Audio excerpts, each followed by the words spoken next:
It's August 9th, 2023. It's This Week in Comics.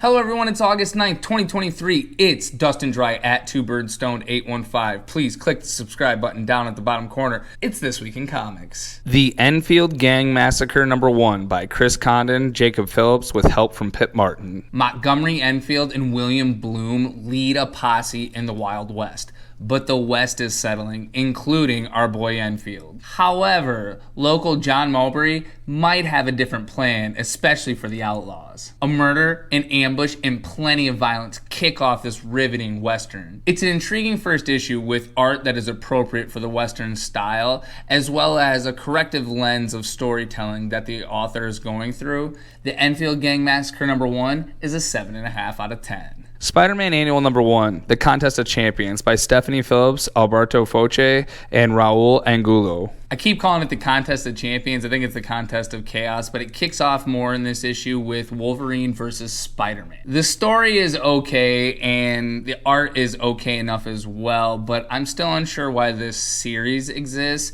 And other than bringing the Darkhold back into like the fold, which is what Agatha is ultimately trying to do, I don't really know that the end game is worth it. Spider-Man Annual #1 is a 6 out of 10. World's Finest Teen Titans #2. An adventure that involves all the fears and insecurities of being a teenager means our team is in North Carolina helping out a young psych. Fears are explored, and Gar and Donna's relationship hits a very interesting patch as well. Great art and an amazing story that at the end actually sees most of our Titans heading to TitanCon, except for Gar, who stays behind.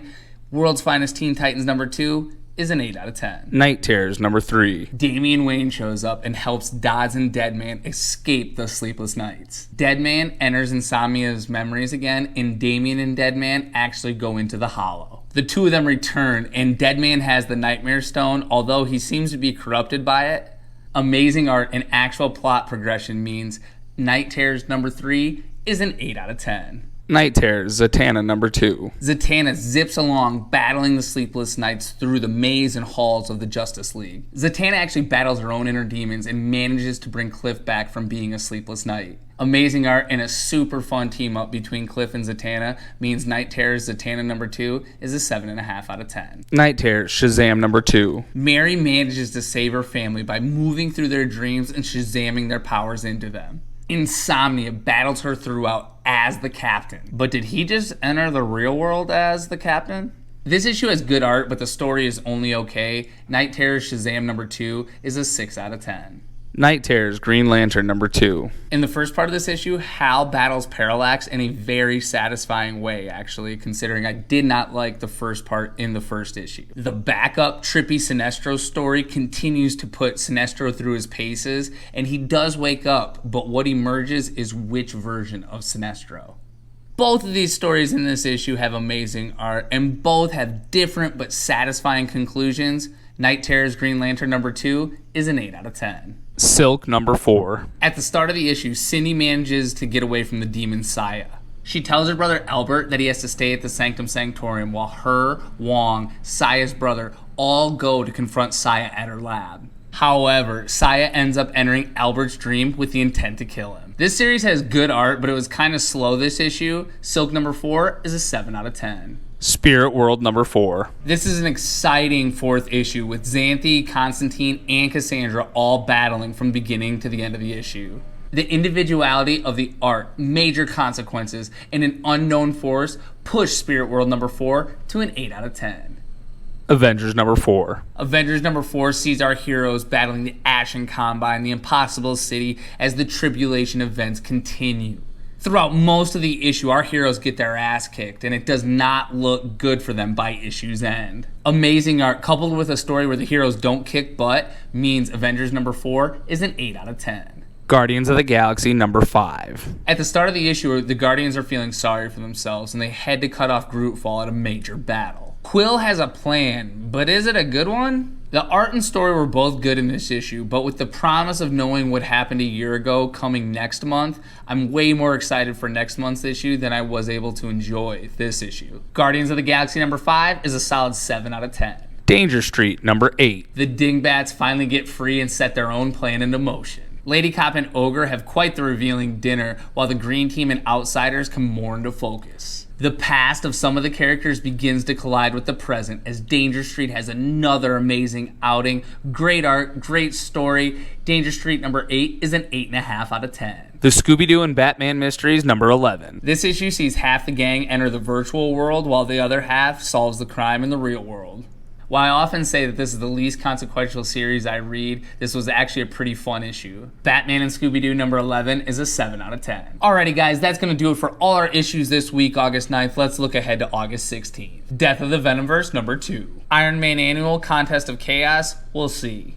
Loki number 3. What If Dark, Moon Knight number 1. Hawkgirl number 2. I liked number 1, a lot of people didn't. Night Terror's Punchline and Night Terror's Wonder Woman, both of those are number 2s. I did manage to get the number 1, so we'll review Night Terror's Punchline number 2 and Night Terror's Wonder Woman number 2 next week. Tales of the Titans number 2. Vigil number 4. Penguin issue 0. This is a primer for the new Penguin series and I think collects the backup stories from the main Batman series. I'm looking forward to it. Cole number 1 by Kelly Thompson, her new series. Void Rivals number 3. Let's check in with the Cybertron universe.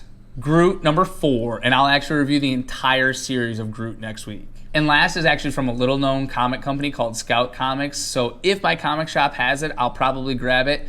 Orson Welles' Warrior of the Worlds number 1. Alrighty guys, real quickly, I did want to touch on My Adventures with Superman episode 6. It's not Grodd who grabbed Jimmy. It turns out it's Mala and Brain. It turns out that Mala and Brain both worked for Cadmus before attempting an escape. They're now enclosed in a force field and have captured Jimmy. Meanwhile, Lois and Superman are fighting, battling, trying to get to Jimmy. When they finally get there, we learn that Jimmy knew all along that Clark was Superman. Mala, Brain, Superman, Jimmy, and Lois must team up to beat the Cadmus robots, or the robots that are sent by Task Force X. Is the General looking for Superman, General Zod? To end the episode, Mala and Brain exit, going through a wormhole, hopefully to a new world. This episode was fun, it was funny, it was consequential. My Adventures with Superman episode 6 is another 8 out of 10. Real quick, next week I will be caught up on Harley Quinn the animated series and I will provide you guys with a review, but for now, let's close out the week. Alrighty guys, that does it for August 9th, 2023. We reviewed our issues, we previewed next week, we talked about Superman. Remember, I'm Dustin Dry at 2birdstoned815. That's it for me, your bumbling guide to all things comic books, all things to do with the multiverse. I appreciate all you who watch. Please like, comment, subscribe.